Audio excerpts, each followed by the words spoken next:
Hi guys, welcome to Billingham Rugby Club's YouTube channel again. We've got to catch up this week with Peter, our club captain and coach.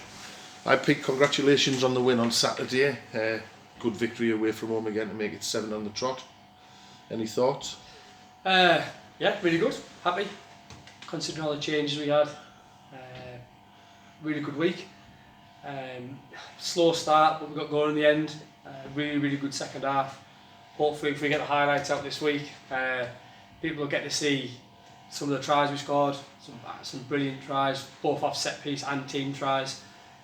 Really came together in that second half, and I don't think Ilkley could live with us, to be honest with you. Yeah, Ilkley were a young backline from what we're normally used to. You know, they did play well at times. They pushed us back for the first 15 minutes, I thought. What about yourself on that? I think you're always going to get that when you play a team away from home, unless you score straight away. I think you're going to struggle slightly. They did bring it forward. They were game, as were any team in this league is going to be. They were strong. They're at home. As the game wore on, I think we probably had a bit more experience. Despite our age, we were really young as well. Let's not forget that. I thought we had a little bit more experience in game management and probably saw the game off better than they did, particularly in the second half. First half we probably tried a bit too hard. Maybe didn't play in the right areas. Second half we just put it in behind them and said go on, break us down. Yeah, that was good. We brought two lads in again from the seconds this week, you know, in Josh and Will Scott. I thought they performed really well. How did you think they played? Both did really well.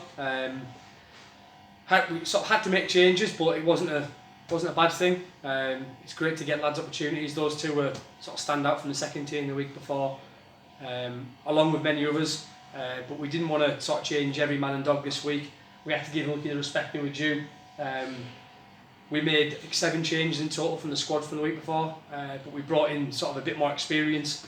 We brought Joe Broxby in for a bit of a taster, then dropped him back down, but brought Adam Gardner, Martin Hopley, people like that in, because we were missing some lads with a bit more experience, like Joe Evans, Dom, Winnie, those sort of guys that have been there and done it for us. So we thought we'd bring back a couple more experienced guys to accompany sort of the new guys as well, which went really well. Yeah, it's good to see Jacko back at the club again, you know, after his travels. It's a great signing, to be honest with you.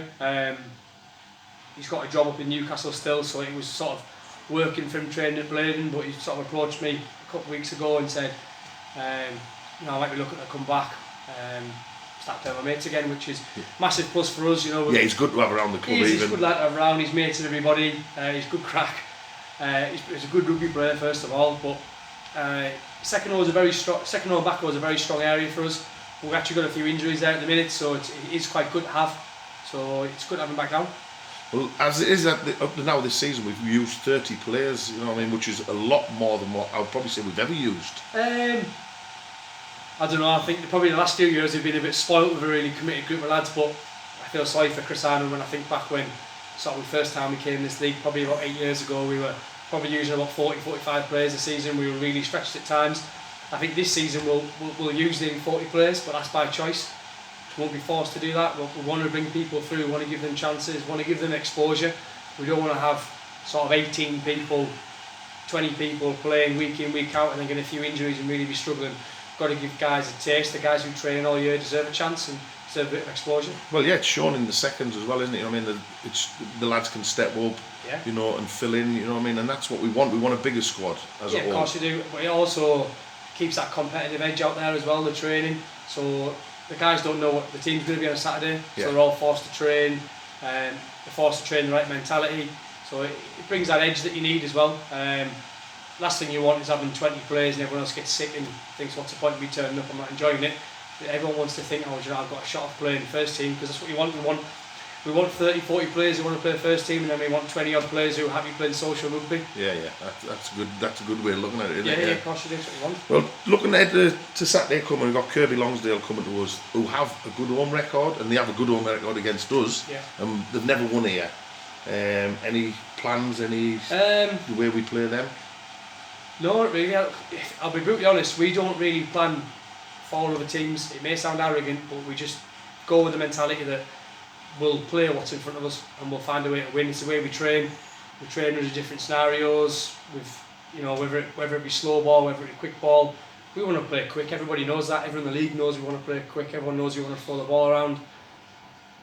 try and stop us doing it, I suppose. We're Yeah. not coming with preconceived ideas. I think they made a couple of good signings from Rosendale, a couple of experienced lads. I think they'll be big and strong, they'll be game, as per every team in the league will be, but we've just got to adapt what's in front of us and come out on the blocks firing and hope they don't live with us like most teams don't on our pitch. Yeah. This week we'll have a few lads returning from holidays and sickness and things like that. So it's going to make your job even more difficult this week. It will do, yeah, but I'm happy to have those conversations with the guys who are dropping back down, because we've got sort of a second team game at Sheffield Tigers away, which is a really big challenge.